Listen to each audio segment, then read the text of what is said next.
Il y en a plus, hein, d'habitude.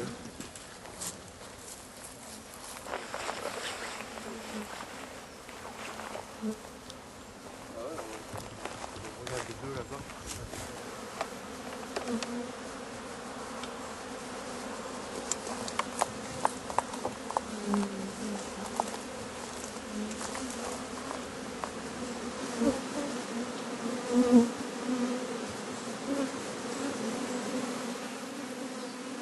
Alors elles sont pas belles les abeilles?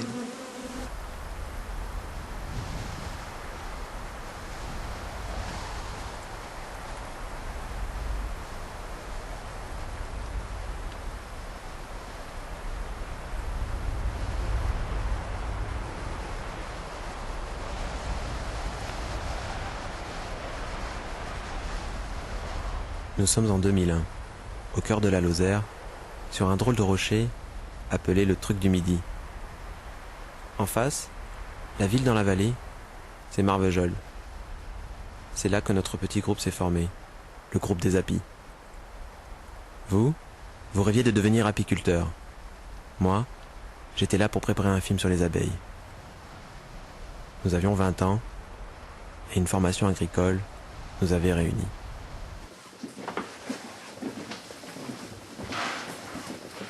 Il va falloir, en clair, faire une étude, faire un business plan. Ce qu'on appelle un business plan, c'est estimer le potentiel de votre activité. On connaît les grandes lignes de ces systèmes-là, si tu veux, de commercialisation, de vente à outrance, comme ça. Nous, c'est pas ce qu'on cherche. S'il y a des guerres, c'est bien à cause du pognon et des mecs qui font du commerce, quoi. Enfin bref, passons ça. Et moi, j'ai pas envie de rentrer dans ce business-là, mais on n'a pas le choix. Si on fait du miel, on va pas produire du miel, comme tu dis, et vivre d'amour et d'eau fraîche, je sais pas, à fin de compte de la campagne, là, à dire youpi, on est des babas cool, on fait du miel. Moi aussi, c'est ce qu'il y a de mieux, d'amour et d'eau fraîche.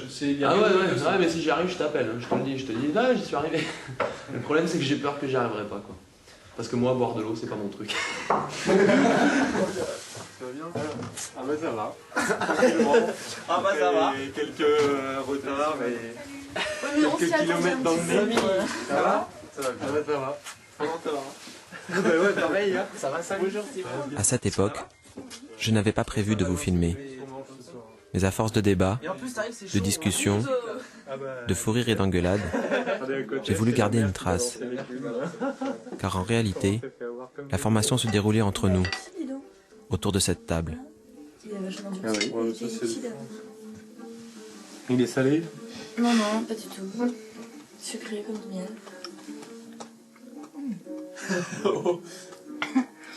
Non, c'est pas l'arbousier quand même. Non, non. Ah non, ça n'a rien à voir. Ouais. Non, ça ressemble à du sapin, mais qui n'a pas le goût fumé, qui a le goût de réglisse, tu vois.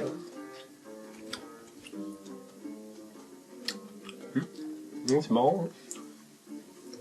Moi j'aime bien. Et effectivement, il y a un petit goût de réglisse. De réglisse, ouais. Mais c'est bon, hein. Moi je trouve que c'est bon. C'est pas mal du tout. Hein. Le petit groupe des Apis, c'était toi, Manu, le Lozérien de souche, vous deux, Sam et Florent, les Normands, et toi, Timothée, le seul citadin, lyonnais. Après la formation, vous vous êtes dispersés aux quatre coins de la France. Aujourd'hui, je reviens vous voir, car l'apiculture est devenue pour vous une réalité sociale, économique et environnementale. Nous sommes 10 ans plus tard.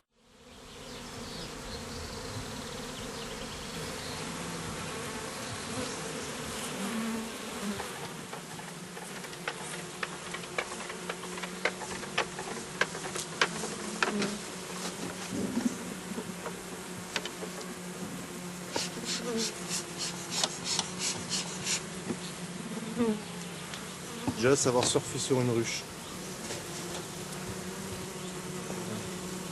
1, 2...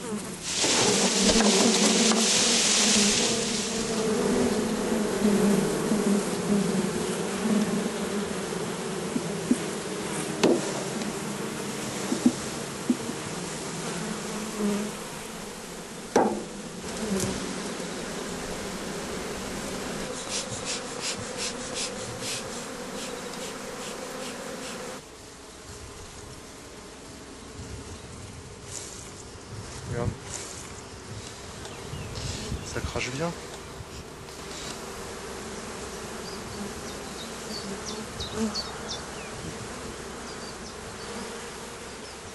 Florent, je te retrouve en plein mois de juin. Les abeilles sont à fond. Tu me dis que tu n'as dormi que 3 heures la nuit dernière, que les galères s'enchaînent, mais je vois bien que ça pétille au fond des yeux. Après la formation, avec Mélanie, tu avais décidé de revenir sur les terres familiales, en Normandie. Déjà, tu imaginais quelque chose de grand, quelque chose qui te ressemble quelque part. Et il te fallait une assise solide pour commencer. Ici, on pouvait vous prêter quelques outils agricoles, mais surtout, une maison.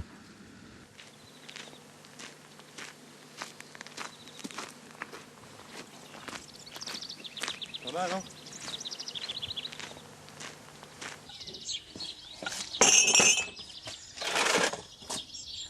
Là, je vais me faire piquer sur le bout du nez, hein. Ah ouais? C'est l'endroit que je déteste le plus, tu vois.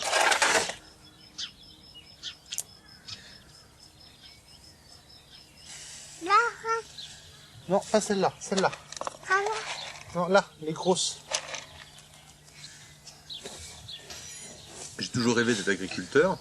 Et donc, je voulais vivre de l'agriculture, enfin vivre de la terre. Et je me suis rendu compte que c'était pas possible avec la reprise de la ferme familiale. L'accès au foncier, et surtout l'état d'esprit par rapport à la pollution. Le métier de paysan, le métier de paysan, d'ailleurs, c'était plus un, mais c'est plus un métier. Parce que je me suis rendu compte que c'était plus un métier de paysan, c'était un métier d'agro-businessman, quoi. C'est clair. Polluable. Ouais, non, mais il y en a que ça va pas leur plaire d'entendre ça, mais maintenant c'est la vérité. Un petit peu... Et donc donc de là, j'ai trouvé l'apiculture comme alternative en fait à vivre de la terre, mais en respectant justement l'outil de travail, quoi.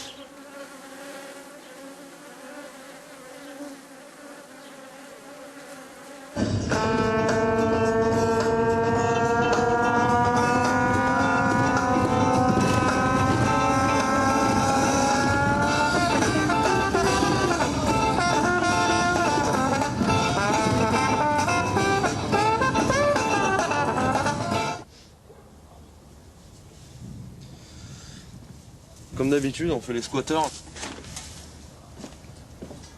On squatte gracieusement, bon, c'est chouette, on paye rien.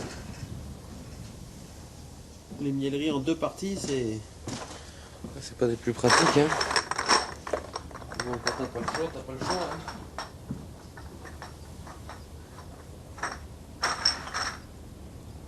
C'est chiant quand tu peux toujours le matériel.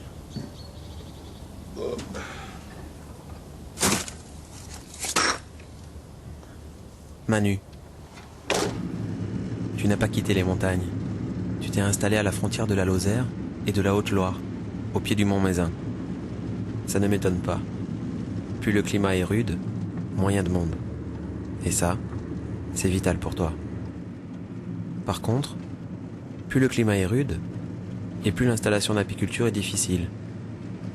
Surtout que tu as décidé de travailler avec le label le plus contraignant en bio, que tu as refusé les aides de l'État et les emprunts. Elle est où ma louche? Du coup, tu t'es retrouvé dans pas mal de galères. Merde de merde. Fais chier, putain. C'est la merde. C'est de la grosse merde. C'est la merde. Ouais, c'est la merde. C'est la merde, c'est trop la merde. Puis l'autre va vouloir venir extraire, mais ça va pas le faire. On va se marcher dessus. Parce qu'ici c'est la mielerie, tu me dis un peu? Bah c'est la mielerie, ouais, d'un collègue là, Gérard, un collègue apiculteur. Donc on s'échange, voilà, moi je lui file un peu des coups de main, et lui en échange, il prête un peu son matériel. Il doit pas être loin, Gérard.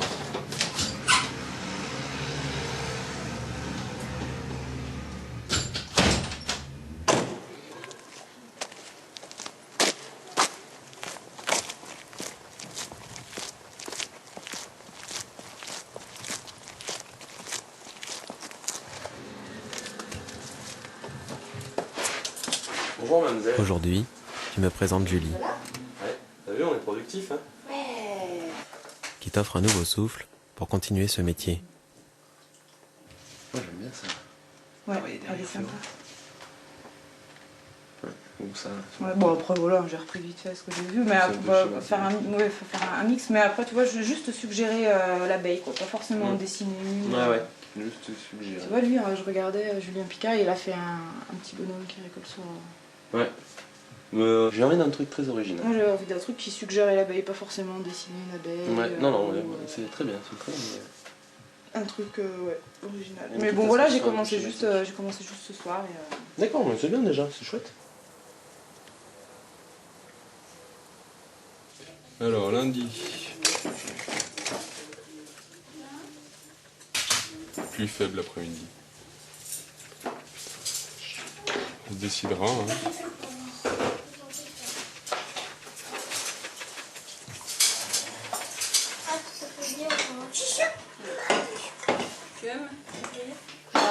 Ouais, c'est rare d'averser. Et ça veut dire qu'on traîne pas, quoi, je comprends.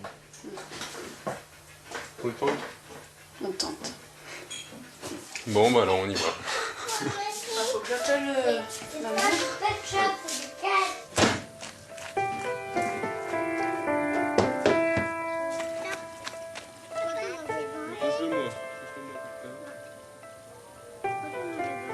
Non, touche pas Isidore, touche pas, c'est grâce.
Timothée, je suis à peine arrivé que tu m'embarques pour une récolte, une belle récolte, du miel de châtaignier. Tu t'es installé en Saône-et-Loire, un coin propice à l'apiculture, et tu habites la maison que vous aviez trouvée avec Estelle, au tout début de votre installation. Une maison modeste, un loyer très bas, à la mesure de ton approche du métier. Tu as commencé tout petit, avec quelques ruches, peu d'argent et surtout un rythme lent, mais incroyablement régulier.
Pas pareil que supermarché, hein.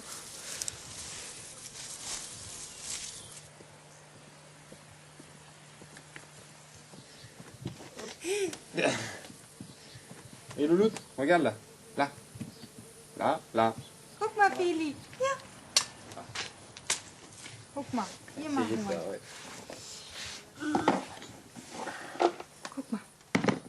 Reinmachen. Sam, tu es fils d'agriculteur. Mais de l'agriculture, tu as surtout gardé une passion pour le monde vivant, son fonctionnement, ses équilibres. Après avoir suivi des études de protection de la nature, nous t'avons vu arriver en 2001, dégoûté de voir comment les actions de protection étaient récupérées par les politiques, et tu te voyais incapable de donner des leçons aux agriculteurs. Alors, tu as décidé de revenir à l'agriculture, ou plutôt à l'apiculture. Mais très vite, tu te rends compte que l'apiculture est un élevage comme les autres, et que les abeilles sont malmenées par une certaine intensification. Le varroa, une sorte de poux qui suce le sang des abeilles, a envahi la planète dans les années 80 grâce ou à cause d'une certaine mondialisation. Là-haut, dans ta montagne de Haute-Loire, tu cherches des solutions.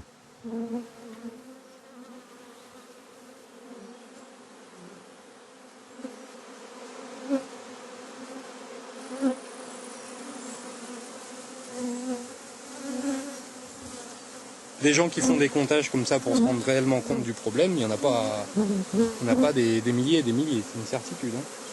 C'est long à faire. Nous, on peut se le permettre parce qu'on travaille à plusieurs en GAEC, etc. Donc on a un peu plus de temps pour pouvoir faire ça. C'est vrai que moi, quand je vois des colonies qui sont en train de s'effondrer à cause de la varroise, qui souffrent hein, réellement, je trouve qu'on est au bord de la maltraitance animale.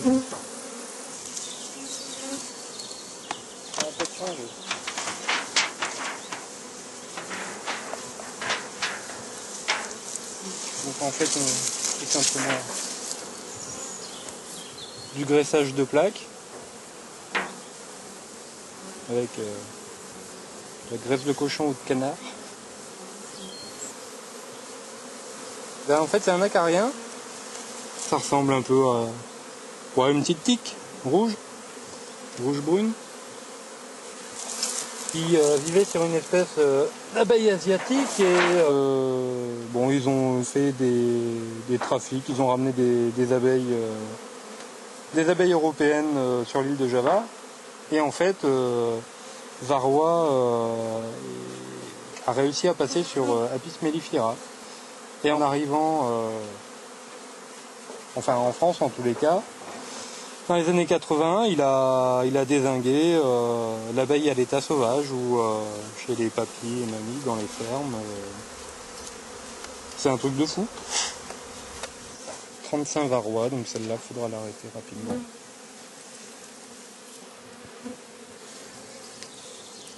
Pour vous, et surtout pour l'abeille, le varroa est l'un des fléaux les plus redoutables. Mais il est loin d'être le seul. Déjà, en 2001, la santé de l'abeille était une question qui occupait une grande place dans nos débats.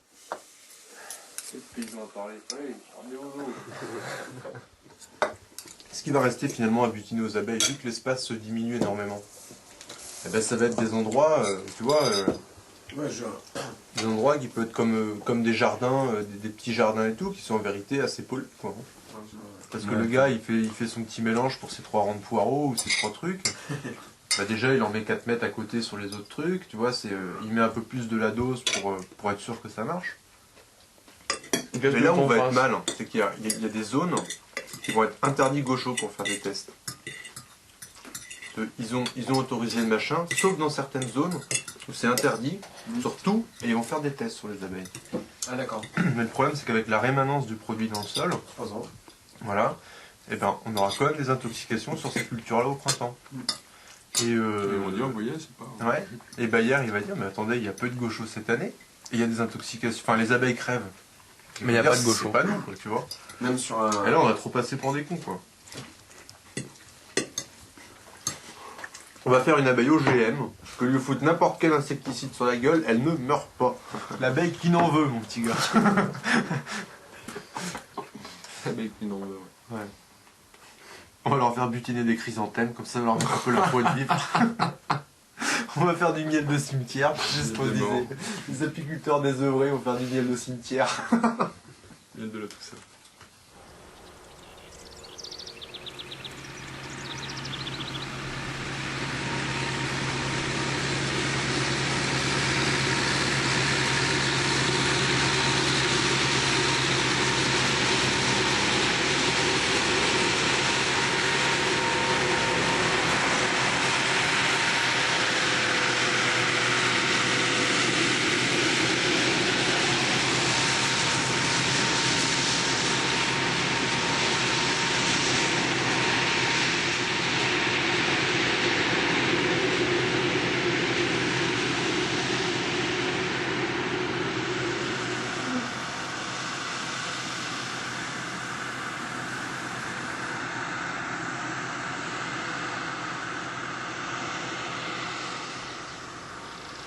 Et c'est ton frère alors? Bah, c'est l'exploitation de mon père que mon frère reprend. Ça m'énerve.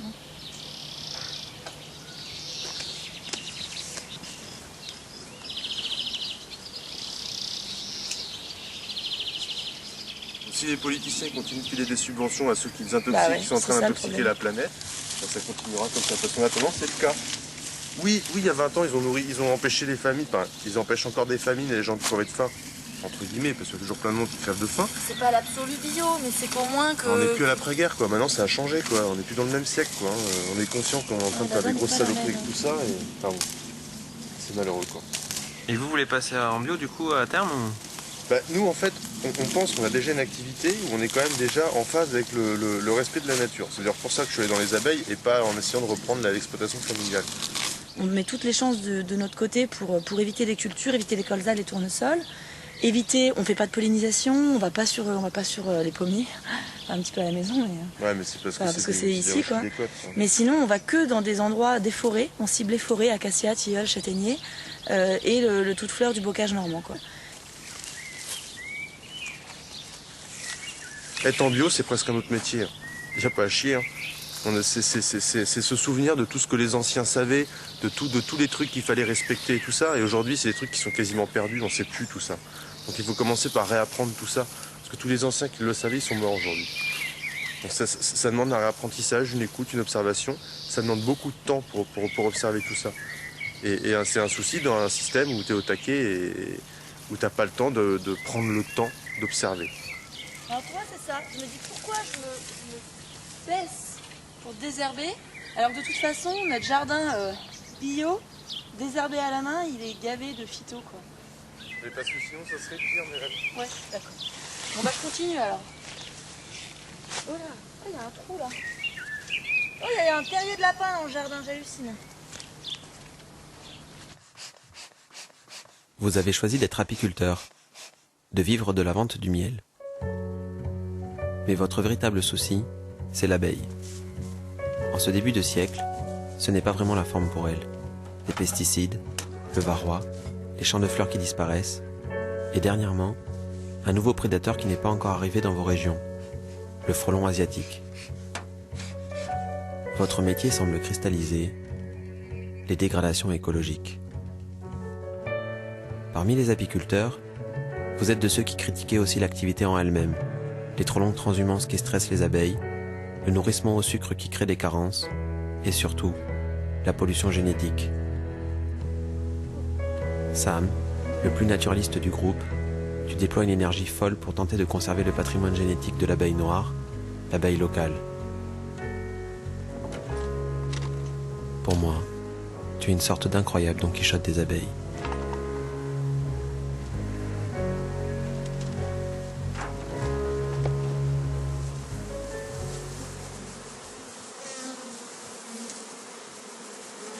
C'est que l'abeille noire en fait, quoi. C'est bêtement l'abeille qui vivait dans le nord-ouest, le nord et le nord-ouest de l'Europe en fait. Tout simplement, c'était l'abeille d'origine. Et cette abeille, elle est intéressante d'un certain côté et elle est très chiante de l'autre. C'est vrai qu'elle est assez fragile aux maladies du couvain, elle est piquante. Les gens l'apprécient pas beaucoup à cause de ça. Elle a sûrement été boudé et détesté très souvent pour ça. Mais faudrait en arriver au point où il y a une abeille intensive qui supplante tout le monde, et c'est vrai qu'on se demande si ça ne va pas arriver à force d'avoir un fort commerce qui vend surtout cette abeille-là, et des pertes qui sont de plus en plus graves et de plus en plus conséquentes. Du coup, comme il y a beaucoup de pertes, on appelle beaucoup à l'extérieur, et ceux qui sont capables de nous fournir, c'est surtout des gros industriels de la production d'essaims. Alors en fait, donc là on a les petites boîtes d'échantillons, donc c'est pas très gentil pour les 30 abeilles, mais on les capture.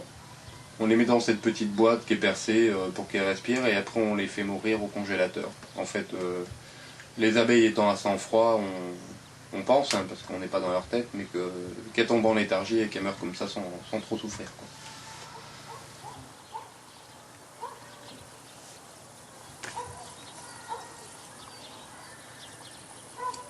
On craint qu'il y ait un gros appauvrissement génétique des colonies. Et pour ça, en fait, comme c'est difficile à discriminer à l'œil, du fait des métissages nombreux maintenant, et ben en fait, on fait de la biométrie.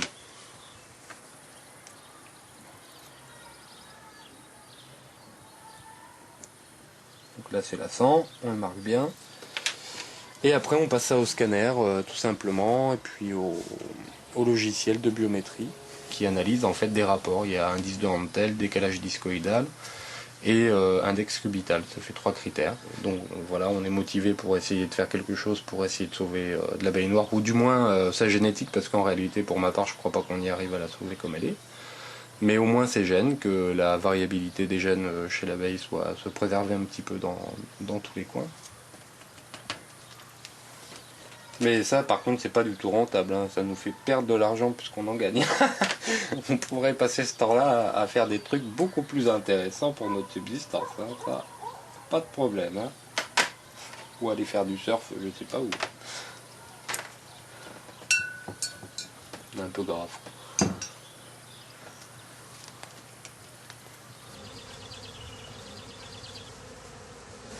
Est-ce que j'ai bien bossé ou pas?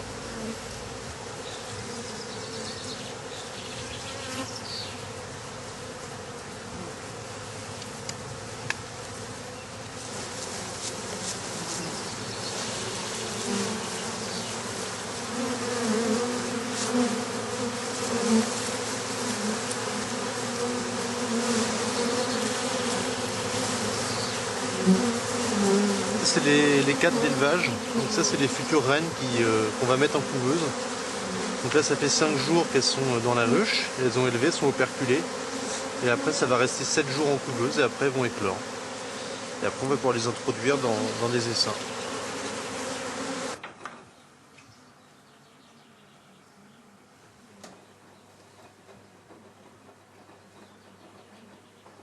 C'est très dur d'arriver à monter un beau cheptel, mais c'est hyper facile de tout perdre du jour au lendemain. On a perdu 40% du cheptel par des effondrements viraux. Après, j'ai amené toutes les belles ruches à l'acacia et on s'est fait intoxiquer les ruches à l'acacia, on pense, sur Févrol. Et l'intoxication a été tellement violente que les butineuses ne sont pas revenues à la ruche.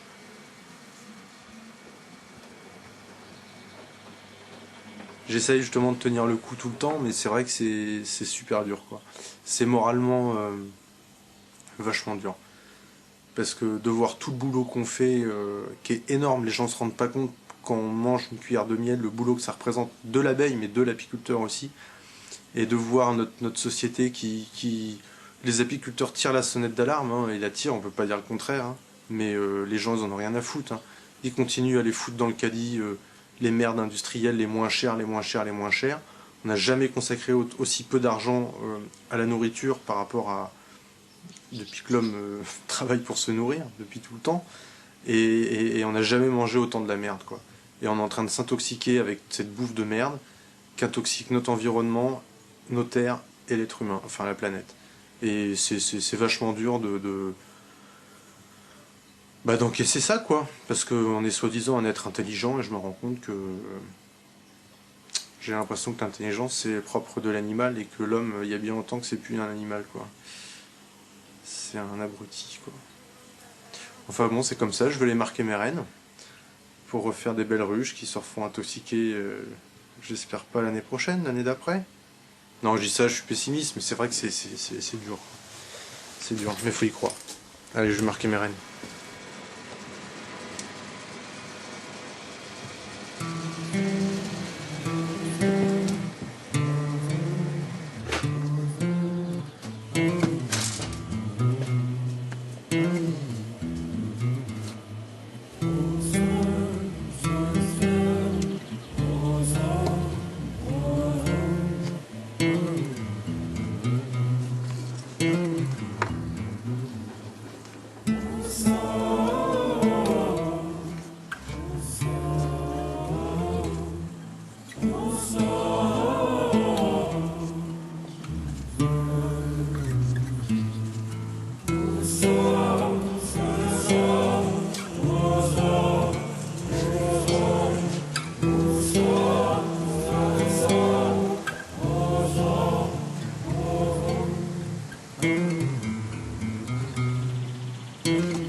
Pas l'air d'être la grosse activité, hein. Je crains qu'on va la faire, cette foutue transhumance.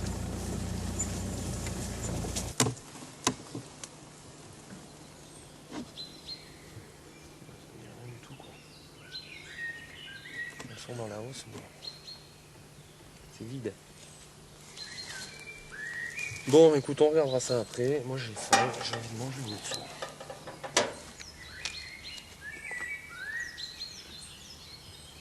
Je sais pas du tout quoi faire. Parce que là je me dis si ça repart le sapin, mais je suis dégoûté quoi. Si on déménage les ruches ce soir et que le sapin part derrière, je suis vert quoi.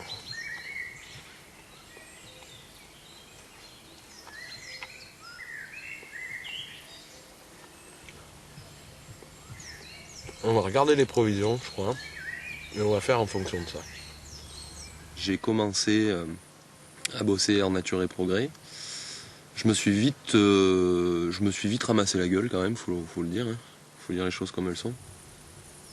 Donc là, le délire de nature et progrès, c'était déjà de ne pas utiliser de sirop de sucre, donc nourrir au miel exclusivement.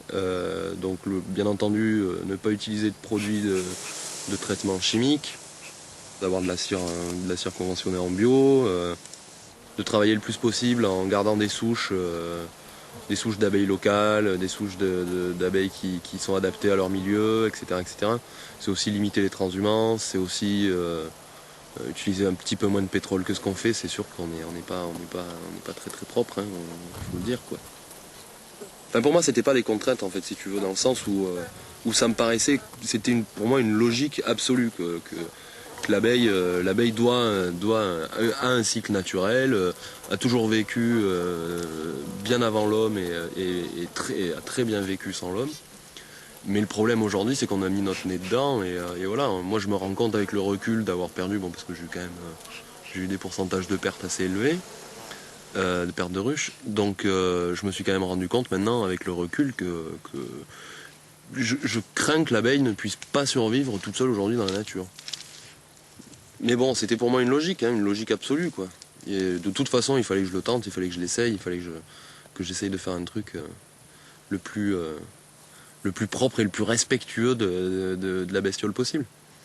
Qui au final n'est finalement pas tant que ça respectueux parce que je laissais crever mes ruches comme un pauvre débile.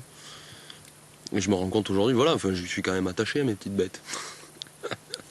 Donc voilà, je pense qu'aujourd'hui, le plus de respect que je peux leur donner, c'est justement les suivants, et de manière un peu plus conventionnelle, entre guillemets, bien entendu. Vu que j'ai quand même l'intention de continuer de travailler en bio, tout du moins, dans la belle AB. Et d'engranger de l'expérience. Engranger de l'expérience, et un jour peut-être je reviendrai vers Nature et Progrès, parce que c'est quand même quelque chose moi qui m'intéresse toujours. Hein. Moi dans ma façon de penser, dans ma façon de faire, l'idéal ce serait ça, quoi, d'arriver à travailler le moins possible sur les ruches, enfin en tout cas de les enquiquiner le moins possible. Là, tu vois, il y a quand même 3 crottes de miel au milieu. C'est vraiment 3 petites crottes, mais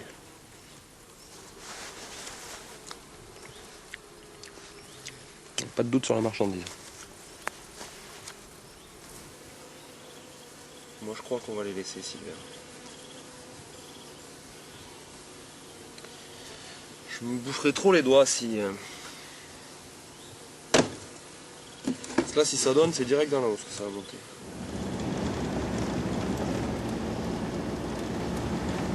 Bordel de Dieu! Pourvu que ce soit le bon choix. J'ai envie que ce soit le bon choix. Moi je crois que si on les avait enlevés, je m'en serais bouffé les doigts. Si ça s'était mis à mieller là, j'aurais été dégoûté.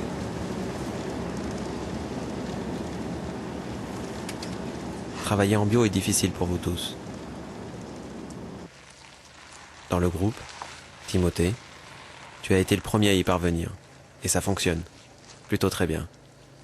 Tu dois maintenant trouver un nouvel équilibre, ton rythme de croisière. Tu me racontes où on est là? Là, on est dans le garage Conloup.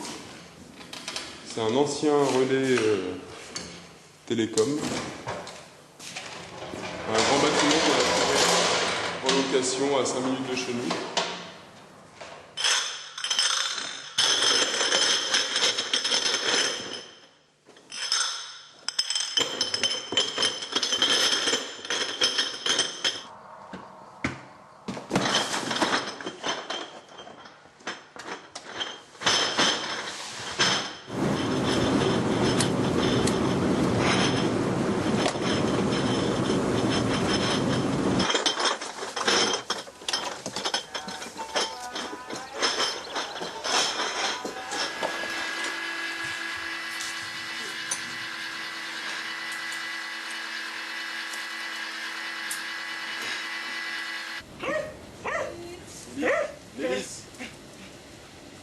Vous connaissez un petit peu Non, non, on en a entendu parler. Ouais.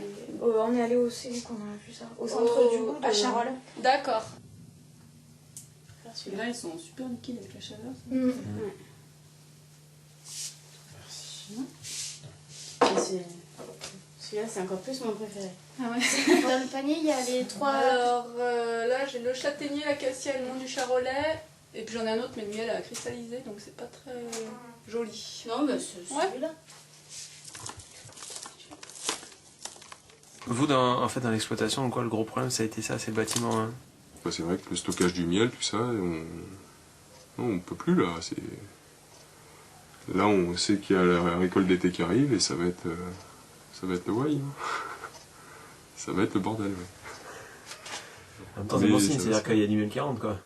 Ouais, non, mais c'est bien, hein, c'est sûr, mais c'est, enfin, le bâtiment est plus adapté du tout, c'est sûr. Si on veut pouvoir stocker pour faire face à des années plus difficiles, eh ben, il faut plus de place.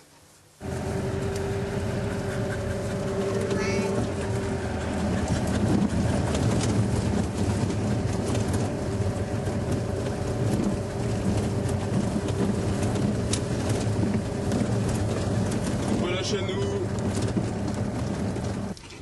C'est bien mon gros. Mais où Toto? Elle est derrière avec maman. À la piscine? Ouais, mais elle ira après la piscine. Vous allez habiter là bientôt? Ouais. Dans 1 an.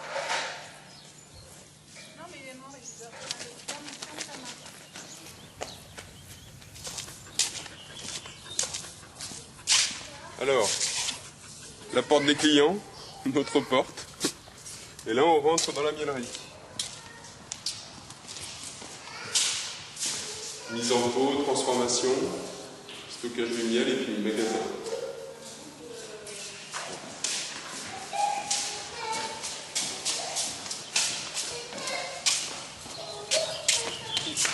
Là où on pourra stocker toutes les pots vides, les fûts vides, les ruches et compagnie. Ici c'est pour le matos en fait quoi. Voilà, c'est surtout le matos qui sera sur des racks de stockage et puis voilà, on essaiera d'optimiser au maximum la place.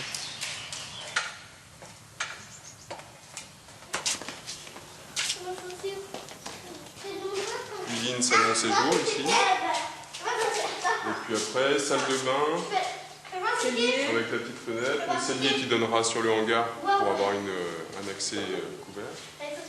Pendant un moment, on voulait, ce bâtiment c'était aussi pour augmenter la production et puis faire quelque chose d'un peu plus important, mais je crois que plus ça va, plus on se dit non, ce sera pas ça le but. Non, c'est pour arriver à un petit peu un rythme de croisière. Ouais, et puis faire des choses à côté. Pour financer ce bâtiment, vous avez fait un emprunt. Et pour acheter vos premières ruches, vous aviez obtenu une aide de l'État, la DJA, la dotation jeune agriculteur. À l'époque de notre formation, les questions d'autonomie financière donnaient lieu à des soirées plutôt animées. Ouais, ce qui m'énerve un peu, c'est que vous rebutez, mais toutes les organisations agricoles, la chambre d'agriculture et tout ça, ils ont été mis en place pour créer, c'est pour aider les jeunes agriculteurs. C'est pas pour leur ponctionner du fric. Hein, ouais, mais le problème c'est qu'il y a le crédit agricole, les vendeurs de matériel. Mais les gars, même les chambres d'agriculture, Florent, je suis désolé quoi. Ouais. Je suis d'accord avec toi, ça a été créé pour aider les jeunes à s'installer. Enfin, rencontre le président de la chambre d'agriculture, tu vas triper quoi. C'est un mec qui est monté, qui est arrivé là, et c'est un connard quoi. Oui, c'est un mec qui fait. Enfin si il fait avancer, il fait. Si, non, mais moi je te parle d'un endroit que je connais, je suis d'accord, Florent, il n'y a pas que la Lozère. Mais il y a quand même beaucoup d'endroits. Florian, c'est que. Merde, j'ai appelé Florian. Je pense qu'on n'a pas envie de vivre dans une caravane toute notre vie non plus. Ouais, mais on n'a pas envie d'être jusque-là, jusqu'à 60 ans. Emprunt, ça veut pas dire se mesurer, ouais. Non, mais un emprunt, ça peut être 200 000, 300 000 balles quoi. En même temps, moi je serais obligé de faire un emprunt de toute façon. Pour refaire des rénovations et pour mettre une mielerie aux normes, j'aurais besoin d'un financement et ça va pas tomber comme ça quoi. Là, je veux pas de la DJA. Ouais, l'emprunt, c'est pas forcément mieux que la DJA. Hein. Bah, moi, je pense, quoi. Un petit emprunt de 50 000 balles, c'est pas 200 000 déjà. Ouais, la DJA, c'est de l'argent qu'on te donne, t'as pas à la rembourser. L'emprunt, c'est de l'argent que tu auras à rembourser, sachant que tu dois fournir les mêmes garanties que la DJA.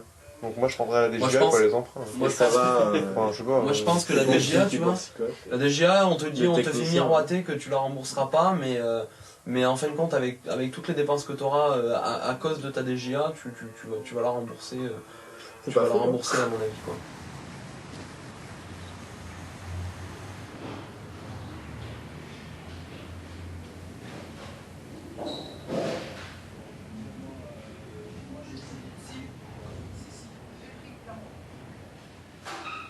L'entretien, on vient de le faire aujourd'hui, sur la culture à d'Azéa, on vient de signer le 3P.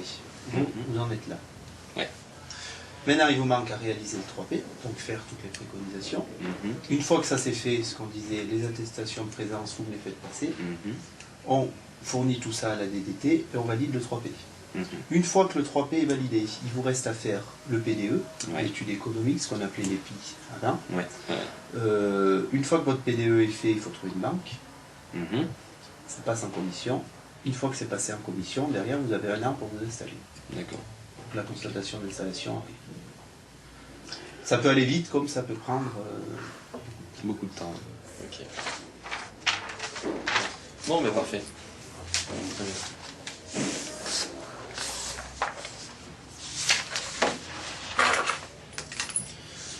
Bah écoutez, merci beaucoup. Bon courage. Passez une bonne fin de journée. Au revoir. Au revoir. Au revoir.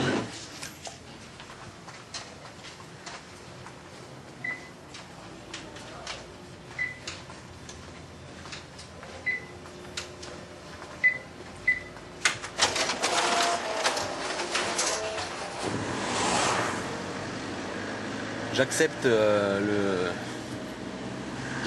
jouer le jeu de l'État finalement. C'est pas plus mal. Enfin, de toute façon j'ai essayé sans, ça n'a pas été facile, ça n'a pas donné un résultat franchement formidable, donc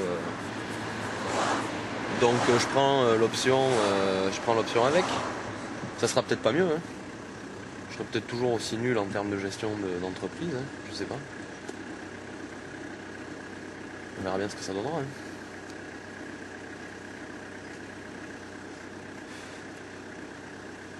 Advienne que pourra. Je rentre pieds et poings liés dans le système. Je suis un capitaliste.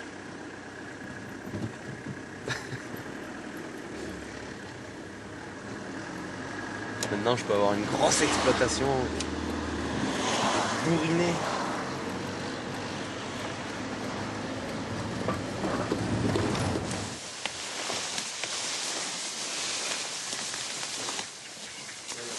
De trucs comme ça là. Ouais, je trouvais ici. Écoute, là jusqu'à maintenant j'ai rien vu.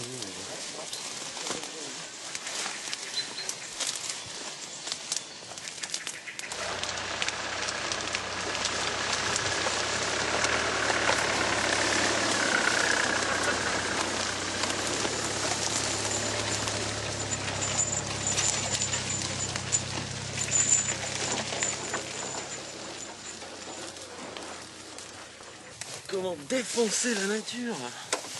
J'aime ça. C'est quoi?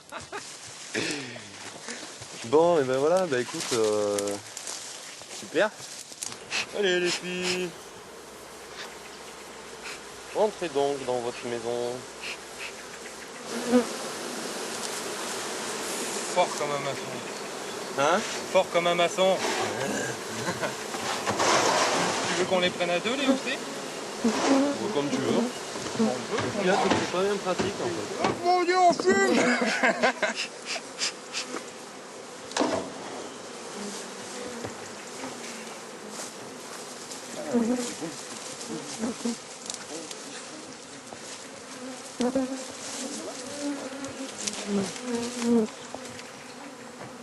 Tu sais, il y a toute une pile de hosses vides là. Oui, elles sont dessous les vides? Ouais, elles sont sur la première rangée en dessous. Ouais, d'accord. Et, après, et à la limite, et tu sais, là, tu vois, il y a une place libre là, une autre là-bas. Tu les empiles comme ça? Tu les empiles, ouais, tu fais des immeubles. D'accord. On s'en ouvre. Peut-être qu'on met un sur là. le... Le cadre et le kéki, là.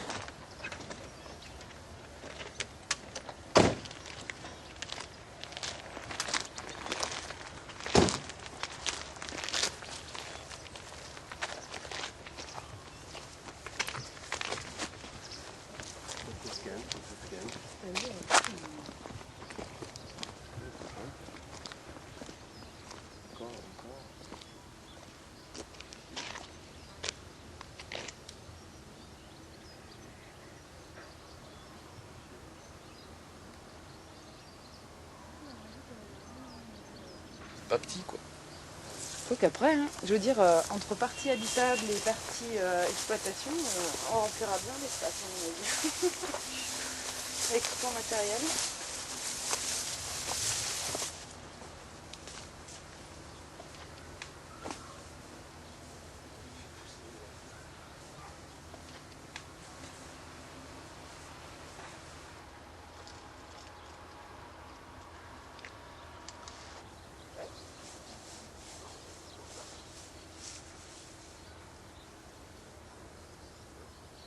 C'est moi qui m'inquiète, c'est quoi?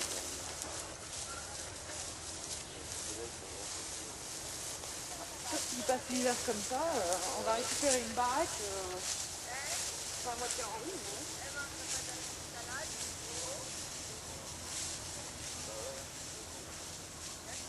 La maison on l'aura, enfin on aura une maison. c'est sûr. Ouais. Après est-ce que ce sera celle-là ou une autre, je sais pas. Ce serait chouette que ce soit celle-là. Ça serait génial.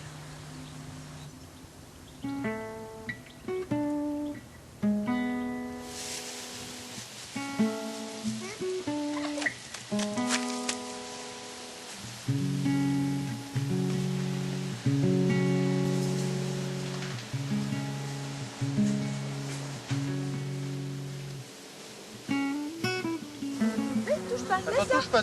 Laisse-la, tu la laisses. Non, si tu fais ça, elle va te piquer. Non, faut pas bouger. Faut pas bouger. Si tu bouges, elle te pique. Faut pas bouger. C'est bien. Voilà, fais-la fumer. Recule, maman, là-bas. Oui, je vais là-bas. Recule, maman.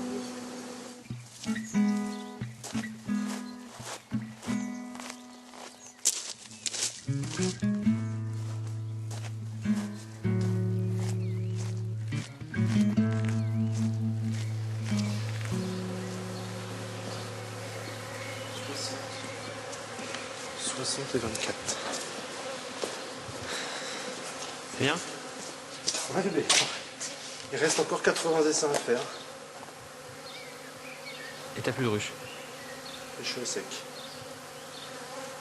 Et j'ai plus de ruche et j'arrête.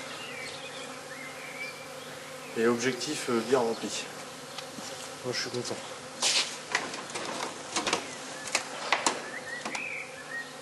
La mielerie devrait être pleine l'année prochaine.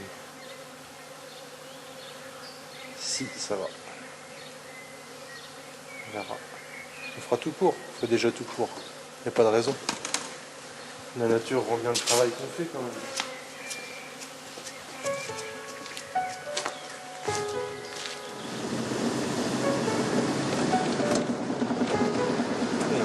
C'est magnifique là. Un beau champ de blé traité où il n'y a pas un coquelicot. Vive la vie.